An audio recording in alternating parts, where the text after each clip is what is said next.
আমাদের বাসার কাছেই কীর্তন হচ্ছে। তো আজকে ৩ দিন এই কীর্তন চলছে। তো এখন এই যে কীর্তন শুনবো, তারপর এখান থেকে দুপুরের প্রসাদ নিয়ে তারপর বাসায় চলে যাব।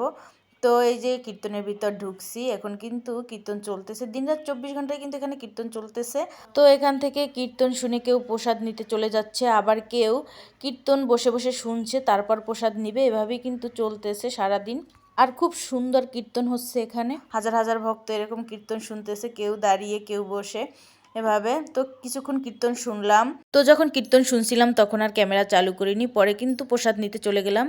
তো প্রসাদ নিতে এসে দেখি যে দেখেন কি পরিমাণে মানুষ বসে আছে। তো কেউ প্রসাদ নিচ্ছে, আবার কেউ কিন্তু এই যে না নিয়ে পিছনে সিরিয়ালে দাঁড়িয়ে আছে, মানে একজন নিবে তারপর আবার আরেকজন বসবে। তো আজকের প্রসাদে ছিল পোলাও, আর তারপর ছিল এই ফুলকপি আলু দিয়ে তরকারি। তো তারপর ছিল গিয়ে বুটের ডাল আর চাটনি।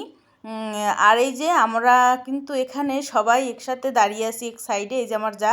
তো আমরা প্রসাদ পাইনি এখন পর্যন্ত, এই যে যারা এখন বসে তারা খাবে, তারপর আমরা বসবো। এভাবেই সবাই কিন্তু প্রসাদ নেওয়ার জন্য খুব কষ্ট করেও দাঁড়িয়ে আছে, শুধু একটু ভগবানের প্রসাদ নিবে। তো এই প্রসাদ যারা না খেয়েছে তারা প্রসাদের মর্মতা কখনোই বুঝবে না, কি যে এতে টেস্ট হয়। তো প্রথমে রাখি আর পূজাকে আমি কিন্তু খাইয়ে দিলাম। তো ওদের হাত দিয়ে খেতে দিতাম, কিন্তু এত মানুষ আর এত গ্যাদারিং, তো ওরা হাত দিয়ে বসে ওরকম খেতে পারবে না, এই জন্য ওদেরকে আগে খাইয়ে দিয়ে তারপর আমি আর আমার যা খেতে বসছি। তো অনেক ভক্তবিন্দুই কিন্তু দাঁড়িয়ে আছে, শুধু একটু প্রসাদ নিবে এই জন্য। এই যে তো আমরা তো এখন বসছি, আমাদের পিছনে যারা আছে তাদের পিছনেও আবার কিন্তু লোক দাঁড়িয়ে আছে। তো তাদের পিছনে যারা দাঁড়াতে পারেনি তারা বাহিরের গেটে দাঁড়িয়ে আছে। এই যে লোকজন দেখছেন, এরা খাবার দাবার শেষ করে বের হবে, তারা আবার ঢুকবে। তো শুধু ভগবানের একটু প্রসাদের জন্য তারা এতক্ষণ অনেক কষ্ট করে ধৈর্য ধরে বসে থাকে। তো আমরা এখান থেকে আবার প্রসাদ নিয়ে তারপর আবার আসরের ভিতর গিয়ে কীর্তন শুনলাম। তো সন্ধ্যার আগে আগে বাসায় চলে আসছি।